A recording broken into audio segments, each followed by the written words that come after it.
살롬, 여러분 반갑습니다. 또 주의 이름으로 사랑하고 축복합니다. 날이 아직도 많이 무덥지만 이제 조금 지나면은 또 시원한 가을이 오고 겨울이 오게 될 것입니다.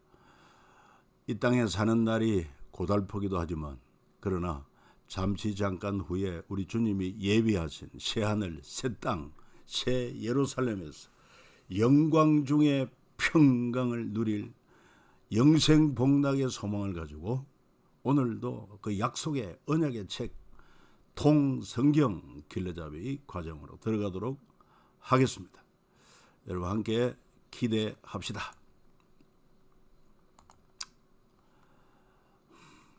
우리 지금 이제 7트랙 가운데 세 번째 트랙 페르세 7권 가운데서 오늘은 30과 느헤미야서를 중심으로 성벽 재건이 되겠습니다. 조금 지난주에도 그 느헤미야 PPT 파일 여러분 보내드렸는데 그걸 한번 쭉 읽어보시면은 느헤미야 개요를 파악하는 데 도움이 될 것입니다. 먼저 30과에서는 느헤미야의 천년을 담은 기도, 그러니까 그의 기도는 깊이 있는 기도다, 뿌리 있는 기도다. 3차 귀한 지도자로 느헤미야. 예루살렘 성벽을 재건하다. 성경 통독 집회와 초막절을 지키다. 느헤미야의 최종 목표, 모두에게 웃음꽃이 피게 하였다. 어떻게 예레미야의 때 무너진 성이 느헤미야 때 재건될 수 있었느냐? 예루살렘 성이 무너질 때 그때 남유다의 마지막 선지자 예레미야 때, 예레미야는 약 예루살렘이 망하기 전 40년 전부터 선지자 사역을 시작을 했고 결국 유다의 종말도 눈으로 직접 목도했습니다.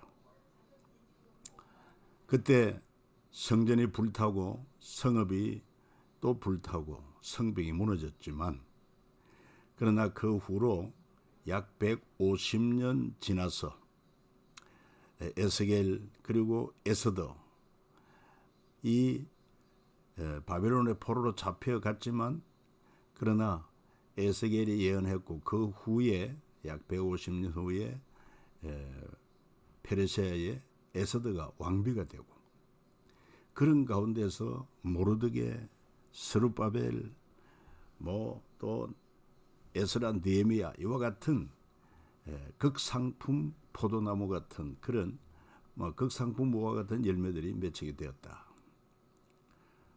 그래서 결국 이 극상품 무화과 열매로 나타난 느헤미야 때 예루살렘 성이 다시 재건되었다 하는 사실이죠. 느헤미야서 개요를 보면은 시대적으로는 주전 442년부터 432년 아닥사스다 왕 통치 때 저자는 느헤미야요 왕의 술 맡은 가는 장 유다 총독이 된 인물. 이름의 뜻은 하나님은 위로하신다. 내용은 3천 포로 귀환 후에 성벽을 재건했다.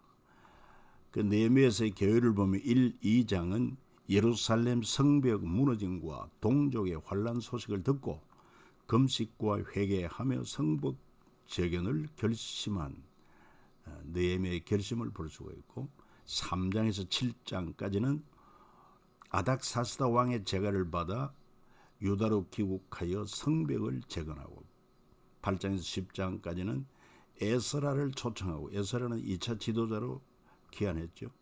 그를 초청해서 율법을 낭독하고 하나님과 언약을 체결하게 됩니다. 그리고 11장부터 13장까지는 말씀에 기초하여 신앙 개혁을 일으키죠. 이 느헤미야서의 중요한 내용이다 하는 것입니다. 느헤미야의 생애 중간 목표와 최종 목표를 구별할 수 있습니다.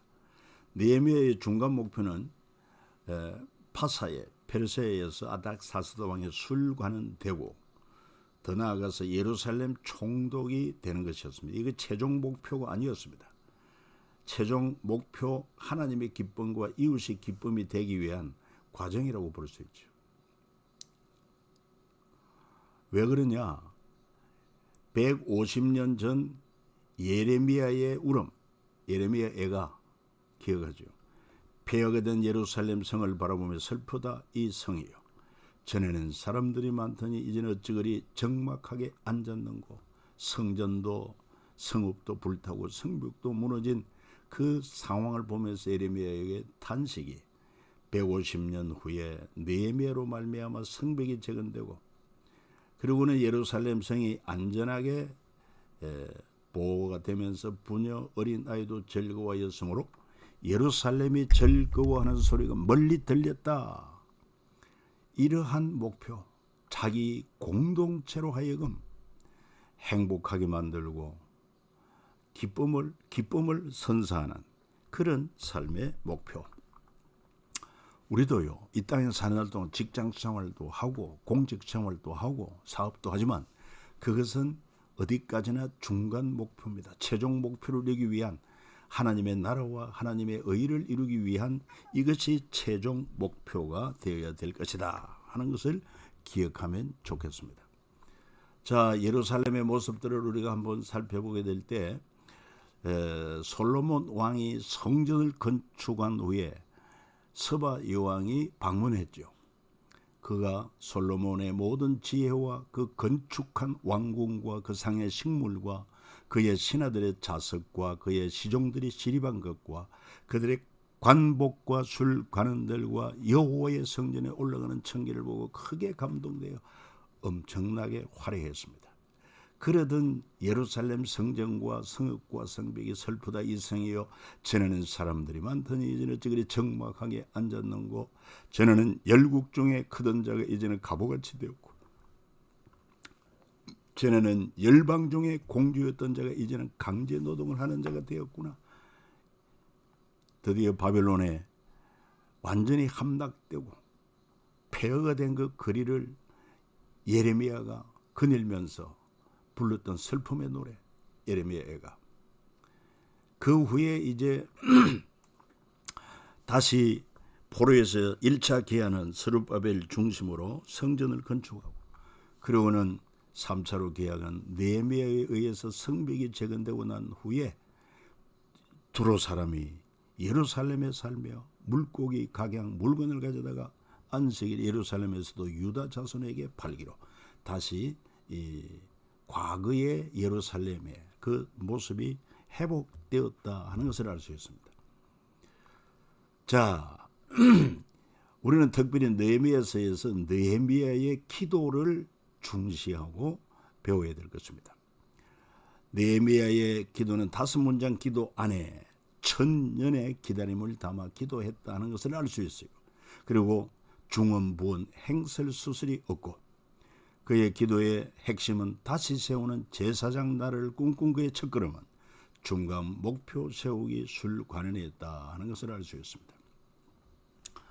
그 사실을 느헤미야서 1장 2절 4절에서 볼 수가 있는데 유다와 예루살렘 사람들의 형편을 물은즉 그들이 내게 이르되 사로잡힘을 면하고 남아있는 자들에게 지방 거기에 큰 환난을 당하고 능욕을 받으며 예루살렘 성은 어무러지고 성문들은 불탔다 하는지라.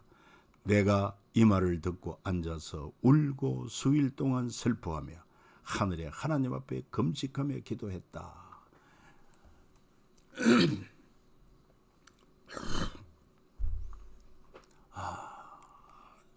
우리도 우리 조국 대한민국의 또 우리 동족의 그런 모습을 보면서 정말 나라를 그리고 민족을 끌어안고 기도할 수 있는 이런 믿음의 통큰 사람들이 되어야 될 것입니다.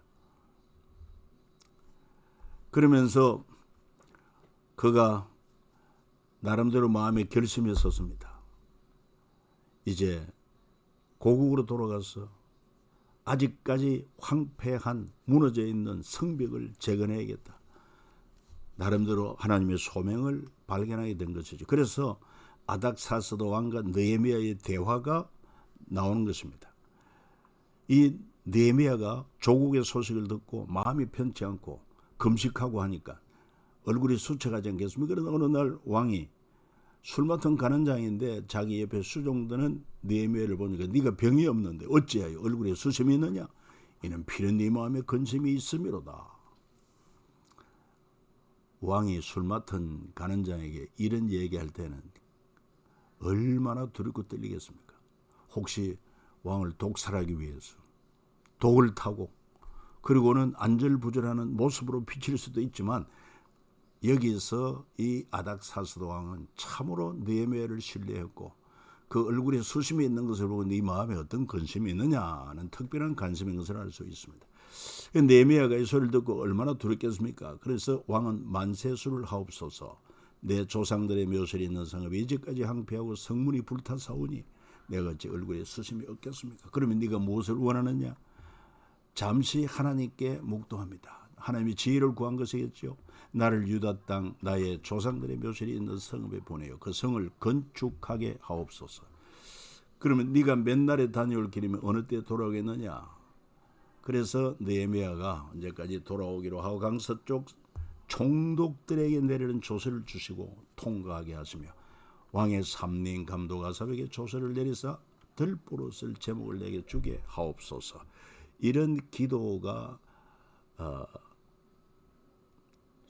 뭡니까? 요청이 이루어졌습니다. 그대로 하나님의 도움이죠. 그래서 3차 총독으로서 느헤미야는 귀환하게 됩니다. 페르시아 입장에서는 페르시아가 1차 지방화 정책 실행 결과 왕고왕의 도움으로 왕명고왕의 도움으로 시작된 성전 건축이 16년 동안 중단되기도 했고 결과적으로 성과가 높지 않았다는 것이죠. 이를 보완하기 위해서 2차 지도자로 에스라를 기한하도록 했고 3차 파기는 지도자 느헤미야를 예루살렘을 보내가지고 이 지방화 정책의 결실을 맺고자 한 것이 페르시아 제국의 선택이었다.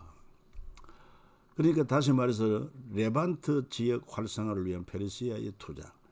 이 레반트라고 하는 것은 오늘날 저 지중해 건너편에 유럽에서 바라볼 때 이 지중해 건너편에 있는 이 땅이 중동 땅이 동쪽 지역이요 해 뜨는 지역이기 때문에 레반트 지역이라 이렇게 했습니다. 그러니까 이 페르시아는 이 레반트 지역 활성화를 위해서 1차 파견 유대인들 입장에서는 귀환이 되고 페르시아 입장에서는 투자가 되죠. 성전 재건을 하도록 허락합니다. 2차 파견 돌아와서 저들이 공회를 설립합니다. 학사 에스라와 이런 자들 중심으로 유대인들의 공회, 나름대로 정치적, 종교적 그런 역할을 하는 공적인 기관, 공회, 성경에 나오지 않습니까? 공회 회원으로. 우리 신앙고백에도 공회라는 말을 쓰죠. 그리고 3차 파견 느헤미야를 통해 성벽 재건하게 되고 그로 말미암아 성벽 재건하락과 지원을 함으로 유프라테스강 서편 거점인 예루살렘 센터가 활성화되었다. 그러니까 이 페르시아 입장에서 볼 때는 서편 지역의 예루살렘이 되지만 그러나 원래 레반트라고 하는 것은 저 유럽 사람들이 지중해 건너편 이 중동 땅을 바라볼 때 동쪽 해 뜨는 곳이기 때문에 레반트라고 그랬다 하는 것도 기억하면 도움이 되겠습니다. 그리고는 이제 느헤미야가 돌아와서 성벽을 재건합니다. 성벽의 중요성은 공성전에 있습니다. 성이나 요새를 빼앗기 위한 전쟁으로 전쟁 가운데 어려운 전쟁 중 하나가 바로 성을 공격하는 공성전. 그래서 그러기 위해서는 성벽 돌파가 최우선이죠. 평지에 있는 성보다 산성의 경우 더욱 힘든 싸움이 될 것이고 수성 쪽이 유리한 전쟁으로 성을 공격하는 쪽은 보통 수성보다 3배 더 많은 물량을 준비해야 하고 성밖과 성안 모두 전쟁의 물자의 충분 여부가 성패를 가리기도 하고 전투 방법은 고립작전. 그러니까 완전히 성을 에워싸고 물자가 공급되지 못하게 함으로 말미암아 항복하게 만드는 것. 아니면 성벽을 타고 올라가기, 성벽 부수기, 성문 열기, 아니면 또 성 밑으로 땅굴 파기, 불태우기 등 이러한 공성전의 방법이 있다 하는 것입니다. 그리고 예루살렘 성벽을 재건한 5가지 단계를 우리가 예레미야에서 발견할 수 있는데, 먼저 왕의 조서와 피로 물품을 제공받고, 그리고는 예레미야는 함께할 동지를 규합합니다. 엄밀히 사전 답사를 했고 구체적인 복구 계획과 역할 분담 계획을 수립합니다. 예루살렘 백성들을 설득하고, 그리고 또한 저들로 하여금 이 네헤미야 제안을 수용하고 마음을 모으게 합니다. 방해를 뚫고 나아갑니다. 네 번의 정치적 모략과 암살 계획이 있었고, 서마야의 거짓 예언이 있었고, 뇌물 비웃음 등 이런 장애를 극복합니다. 한 손에는 연장, 한 손에는 칼을 들고 위기를 돌파하며 재건합니다. 그래서 52일 만에 성을 재건해버립니다. 자, 어느 정도로 열심히 했느냐. 내수와 사람들의 절반은 일하고 절반은 갑옷 입고 창과 방패와 활을 가졌고, 민장은 유다 온 족속 뒤에 있었으며, 성을 건축하는 자와 짐을 나르는 자는 다 각각 한 손으로 일을 하며 한 손에는 병기를 잡았는데, 건축하는 자는 각각 허리에 칼을 차고 건축하며 나팔을 부는 자는 내 곁에 섰었느니라. 완전히 참 비상체제로 또 단호한 결단으로 모든 공동체가 합심해서 성벽 재건에 힘을 모았다. 그래서 성벽 재건 역사가 52일 만에 엘룰월 25일에 끝남에 우리의 모든 대적과 주위에 있는 이방 족속들이 이를 듣고 다 두려워하여 크게 낙담하였으니 그들이 우리 하나님께서 역사를 이루신 것을 알미니라. 그래서 이제 예루살렘이 완전히 제사장 나라로 세팅이 된 것이죠. 성전 건축이 이루어졌고, 그리고는 율법이 선포되고, 그 다음에 또한 성벽이 재건됨으로 예루살렘의 회복이 이루어졌던 것을 알 수 있습니다. 그래서 예루살렘 성 안에 축제가 열립니다. 초막절 축제입니다. 에스라와 느헤미야가 힘을 합해 백성들과 함께 초막절을 지킵니다. 기록한 바를 따라 초막을 지어라 하는지라. 광야에서 나그네 생활을 기념하는 것이요, 종려나무, 버드나무 장막을 짓고 말씀을 읽고 배우며 7일간의 절기를 지키고 성전에서 기뻐 제사를 드립니다. 이날에 무리가 큰 제사를 드리고 심히 즐거워하였으니 이는 하나님이 크게 즐거워하게 하셨음이라.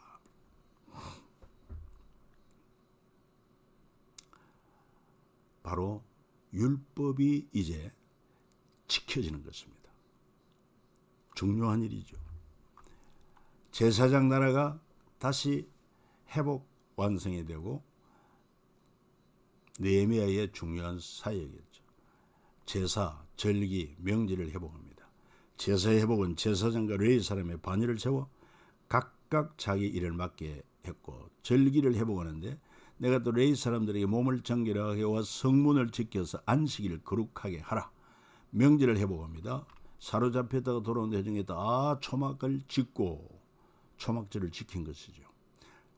눈의 아들 여호수아 때로부터 그날까지 이스라엘 자손이 이같이 행한 일이 없었으므로 이에 크게 기뻐 성대하게 초막절을 지켰다는 것을 알 수 있습니다. 이런 말미암아 다시 풍성해진 예루살렘.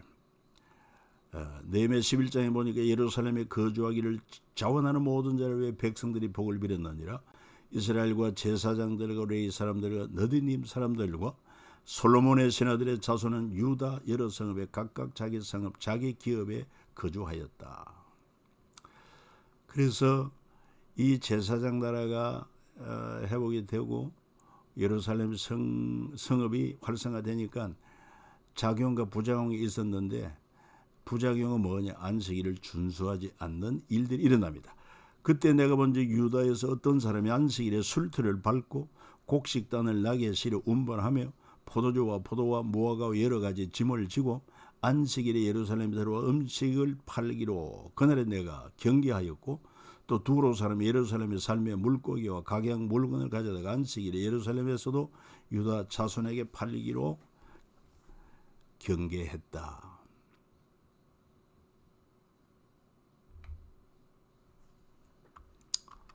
예레미야 때도 말이요, 안식일에 짐지고 예루살렘 문으로 들어오면 내가 성문에 불을 놓아 예루살렘 궁전을 삼키게 하느니 그 불이 꺼지지 아니하리라 하셨다 할지니라. 이렇게 하나님의 율법을 지키지 아니함으로 결과적으로 예루살렘 성이 불타게 되었는데, 그로부터 150년 후에 느헤미야 때 다 예루살렘 성전도 성벽도 재건해되고 제사도 회복이 되었는데, 또다시 이런 일들이 일어난단 말이에요. 그러니까 느헤미야가 이런 역사를 알고 150년 전에 예레미야의 그 말씀을 알고 책망을 하는 것입니다. 경계하고, 그리고 이 악을 향하여 안식일을 범하느냐, 너희 조상들이 이같이 행하지 아니하였느냐. 그래서 우리 하나님이 이 모든 재앙을 우리와 우리 성읍에 내린 것이 아니냐. 참 하나님의 말씀을 온전하게 지켜나가는 것이 참 그렇게 쉽지는 않다고 하는 것을 여기서도 우리가 배울 수가 있습니다. 우리는 영원하신 하나님, 영원한 진리의 말씀, 그것은 때와 환경을 초월해서 이 AI 시대에도 여전히 하나님의 말씀이 진리요, 그 말씀이 참으로 생명이요, 진정한 자유가 있고 참 진리라는 확신을 가지고 더욱더 말씀을 사랑하고 말씀을 준행하는 믿음의 삶을 살아야 될 것입니다. 자, 그리고 이렇게 레위인들이 11조를 온전히 하지 아니하니 레위인들이 생기를 위해서 흩어지고, 그리고 안식일도 형식적으로 지키고 심지어 이방 여인과 결혼하고, 이런 부작용이 생겨났단 말이에요.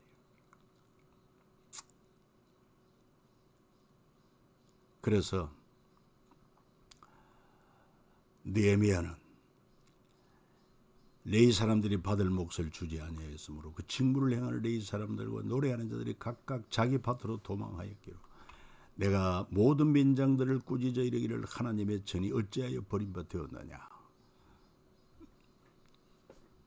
또 내가 이와 같이 그들에게 이방 사람을 떠나게 하여 이방 여인과 결혼, 그들을 깨끗하게 하고 또 제사장과 레위 사람의 반열을 세워 각각 자기 일을 맡게 하고 또 정한 기한에 나무와 처음 익은 것을 드리게 하여 사오니 내 하나님이여 나를 기억하사 복을 주옵소서. 아멘. 여러분, 오늘 여기까지입니다. 또 한 주간도 주 안에서 승리하시기를 축복합니다.